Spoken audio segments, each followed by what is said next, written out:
Hello, learners. Yeah, I hope you're doing fine back at home. I'm also keeping safe.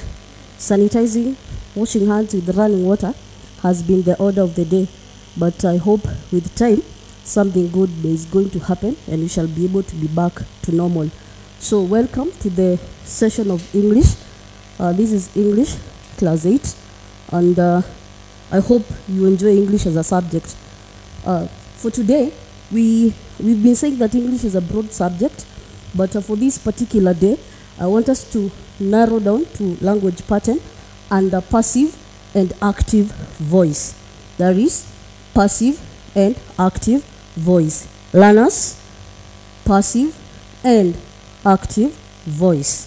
So when you think of English as far as the language is concerned, we normally see that a sentence can either be in passive or in active voice, depending on these three things that I want us to narrow down to. So when we talk about active and passive voice, there are three things that we must think about. That is, one, what we call a subject. Yeah.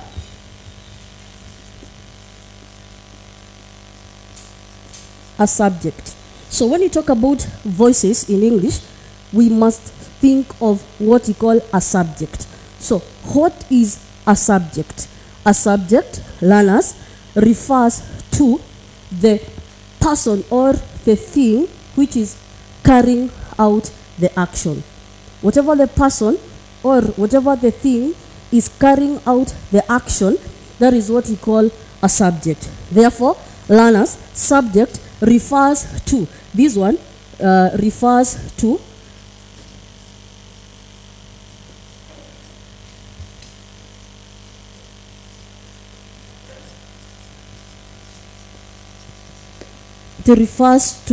the doer of the action. A subject refers to the doer of the action. Whoever is performing the action, we call them a subject in English. The other thing, as we look at active and passive voice, we must think of what we call a verb. Yeah? Learners, I am sure that a verb is not something new to you. In class 4, we introduced a verb.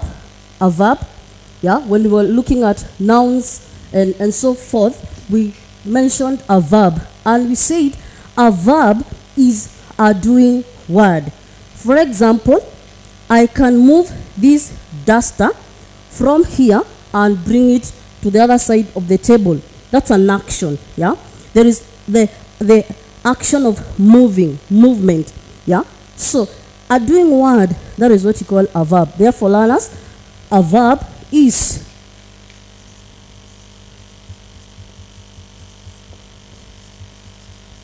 a doing word. A doing word. The other thing, as we think of passive and active voice, we must also think of what we call an object. An object. When you talk about an object, I am not referring to this duster as an object or this table as an object. When we mention an object and a passive and active voice, here we are thinking of the thing that is receiving the action. Yeah, the action. We've talked about the duster. Teacher Priscilla is moving the duster from this side of the table to this other side of the table. So the duster is receiving the action. Yeah, it is receiving the action of movement. So when you talk about an object, this refers to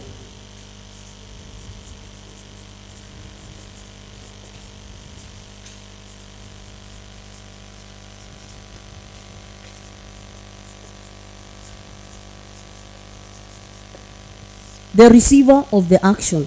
The receiver of the action. Learners, an object in English refers to the receiver. Whatever the thing or whoever the person is receiving the action, that one we refer to them as object. So I've said under passive and active, it's until we understand these three words that we're able now to narrow down to understanding what is passive and active voice. I've said one, learners, that we must understand what is a subject. And I've said that a subject refers to the doer of the action. The doer of the action. For example, look here. Look here. Learners, John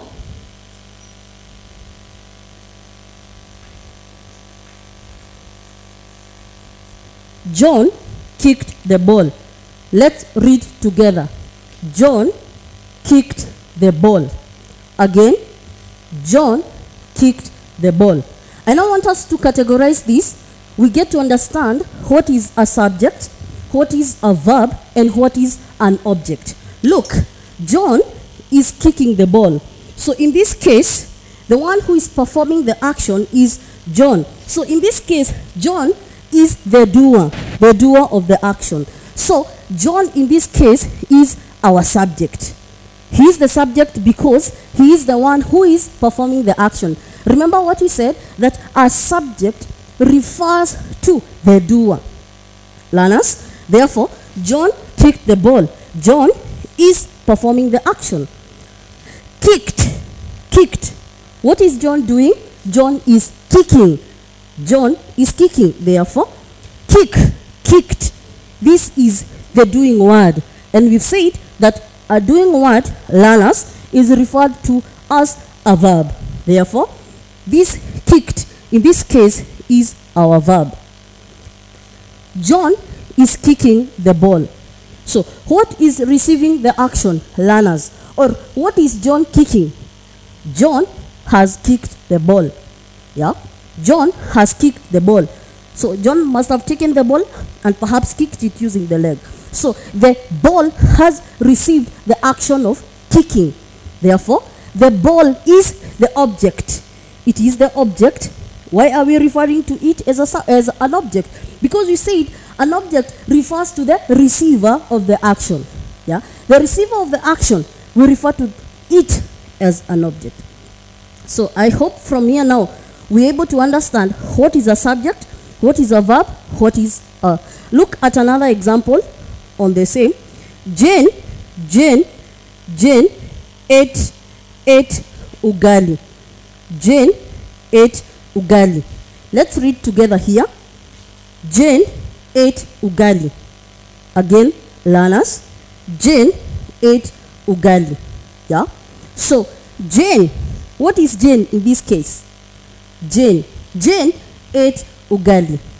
What is Jane in this case? Learners, I want us to understand that Jane is working on the ugali. She is eating the ugali, and therefore, she is the performer of the action. Yeah? So, the one who, the doer, we said we refer to the doer as the subject. Thank you. The subject. So, in this case, learners, Jane is the subject, the doer of the action. Jane is eating. Jane ate ugali. So, Jane is eating the ugali. So, the action of eating, that's what we refer to as a verb. So, in this case, learners, ate is a verb. Then, ugali is the one which is receiving the action of eating. Therefore, we say the receiver of the action is the object. The object. Therefore, so having understood that, I want us now to think what is this we are calling passive and active voice. And having understood this, then it is very simple, learners, to now get to understand what is active and what is passive voice. So I want us to begin from active voice.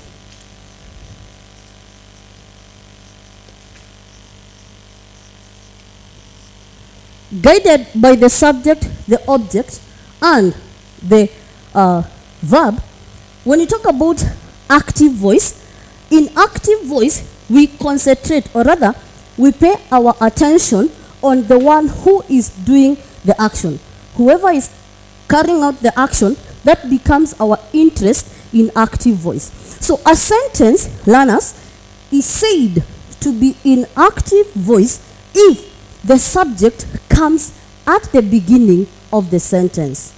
Learners, a sentence is said to be in active voice if the subject, the doer of the action, comes at the beginning of the sentence. Look, so what I want us to understand is that in active voice, we only pay attention on the doer, that is the subject. The subject. For example, look, Jane, let me use Jane. Jane swept the house. Jane swept the house. Jane swept the house. Let's read together. Jane swept the house.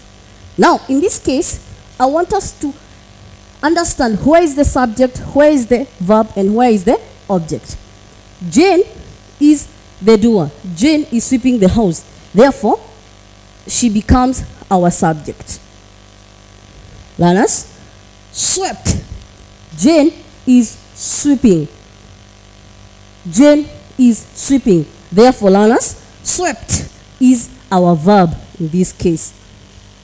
The action is sweeping. Swept in this context because of the tense. So, swept. Then, what is being swept? Where is the receiver? Who is receiving the action, learners? What is receiving the action? The house.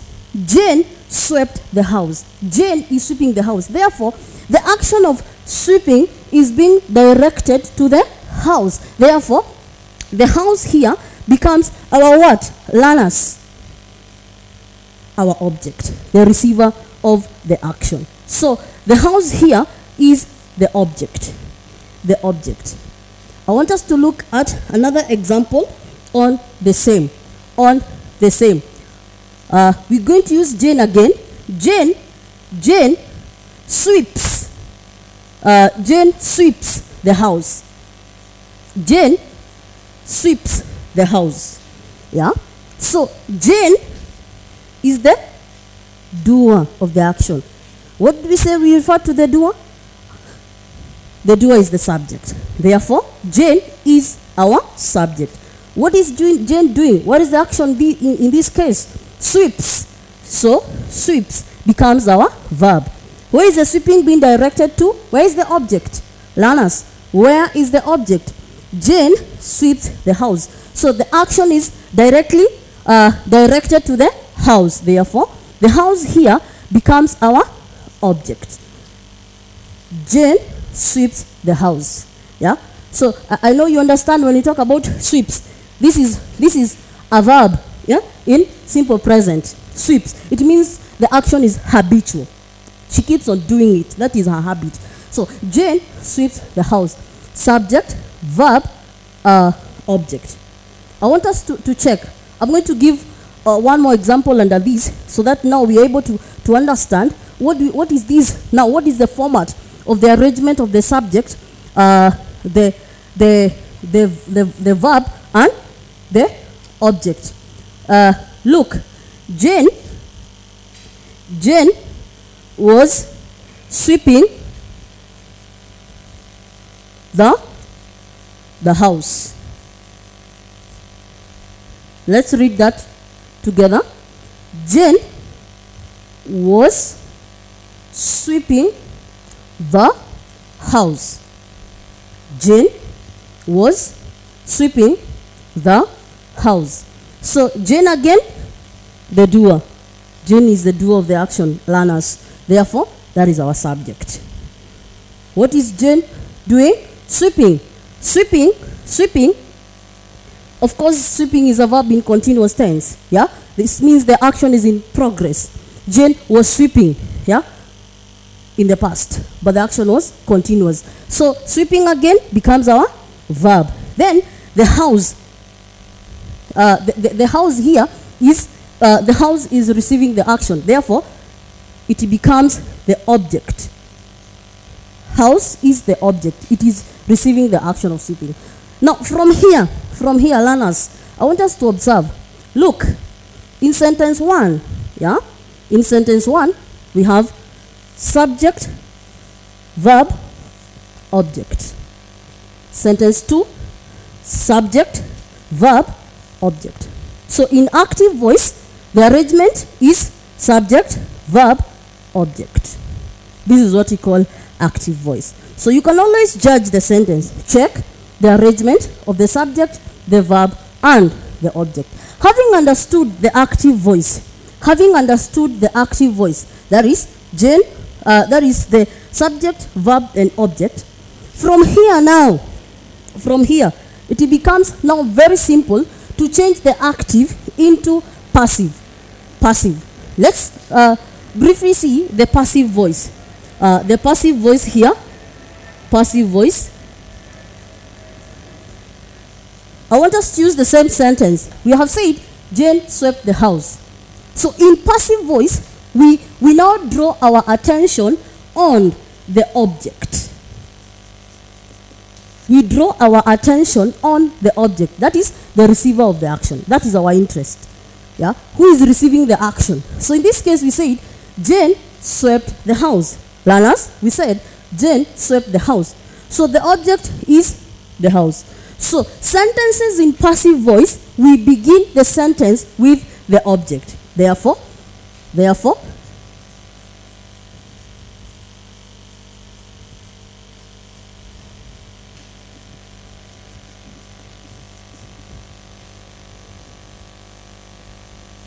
the house was swept by Jane. The house was swept by Jane. Learners, the house was swept by Jane. Did you notice that we began with the object? Therefore, this is object, swept, verb. Jane is the one who is performing the action. Definitely, she becomes the subject. Let's do the second sentence. We said Jane sweeps the house. Yeah? So Jane sweeps the house. We said in passive voice, we draw our attention on the receiver of the action. That is the house. So the house is being swept. The house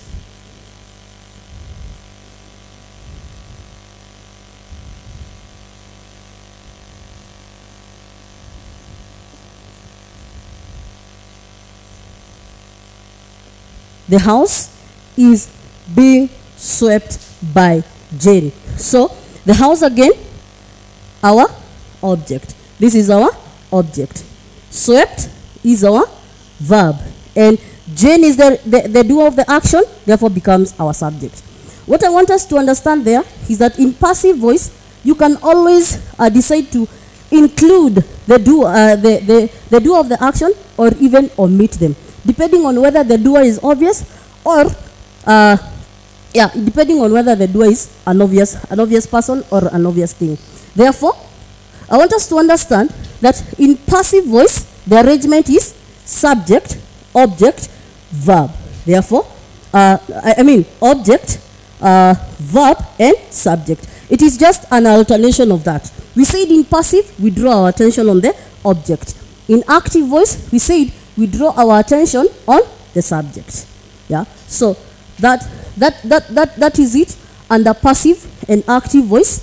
Unless there is any learner with a question, we've said once you understand what is a subject, a verb, and an object, then you understand this arrangement of the subject, the verb, and the object. Learners, that's all for the active voice. And again, we said in passive voice, the main interest is the receiver of the action, that is the object.